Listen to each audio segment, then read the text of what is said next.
ခုတလောလေးနာယာစီနမိုက်ပါတဲ့ပစ္စည်းလေးတွေသုံးပြီးတော့မျက်နှာမှာအနီဆက်ကလေးတွေထွက်တာမတဲ့တာအသားတွေရားတာဒါလေးတွေဖြစ်တတ်တဲ့လူလေးတွေတွေးလို့ပေါ့နော်နာယာစီနမိုက်အကြောင်းလေးနည်းနည်းလေးပြောပြပါမယ်ရှင်နာယာစီနမိုက်စီရန်သုံးတဲ့အခါမှာ the alternative ကနာယာစီနမိုက်10 plus zinc ပါတဲ့ဟာလေးသုံးကြတယ်ဒါလေးကကြတော့လေ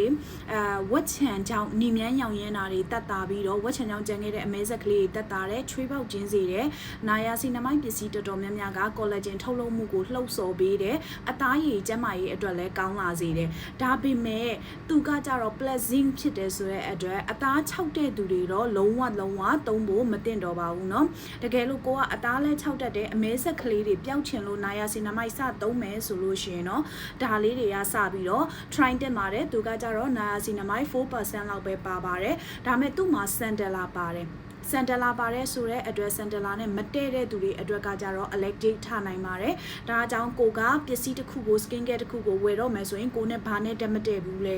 ဆိုတာလေးကိုတေချာလေးကိုမှတ်ထားပေးပါเนาะမှတ်ထားပြီးတော့ရှောင်ပေးလို့ရပါတယ်เนาะနာစီနမိုက်ပါတဲ့စီရန်လေးတွေတည်ကျင်နေဆိုလို့ရှိရင်เนาะ the alternative ကဒါလေးရှိတယ်ပြီးလို့ရှိရင် annual ကဆိုလို့ရှိရင်နာစီနမိုက်10 plus triazamic acid ရှိတယ်သူကကြတော့အသား6ပြီးတော့ဝက်ချံချောင်းကျန်ခဲ့တဲ့အမဲဆက်တွေတင်းတိတ်တွေအတွက်ကောင်းတာလေးပါ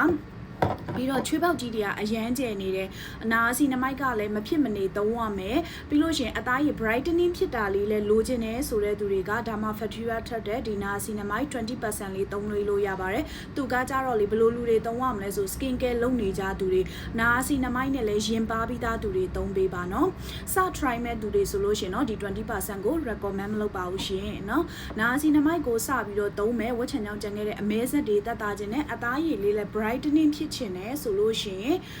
ဒါလေးကိုစမ်းပြီးတော့စသုံးပါသူကကြတော့ niacinamide 4% ပဲပါပါတယ်เนาะဒီနေ့ဒီအခုပြောသွားတာလေးက niacinamide နဲ့ပတ်သက်ပြီးတော့ skin care ဘယ်ပစ္စည်းကိုဝယ်ကိုယ့်ရဲ့ဒီလိုလက်ဖြံကြောလေးမှာတင်ပြီးတော့စက္ကန့်30ကနေ10မိနစ်လောက်ထားပြီးတော့စမ်းပေးပါ allergic မထွက်ဘူးညီမြန်းရောင်ရမ်းတာတွေမဖြစ်ဘူးရားရမ်းတာတွေမဖြစ်ဘူးဆိုတော့မှကိုမျက်နှာပေါ်စပြီးတော့တင်ပြီးတော့သုံးပေးပါလို့အားလုံးအကြံပေးချင်ပါတယ်ရှင်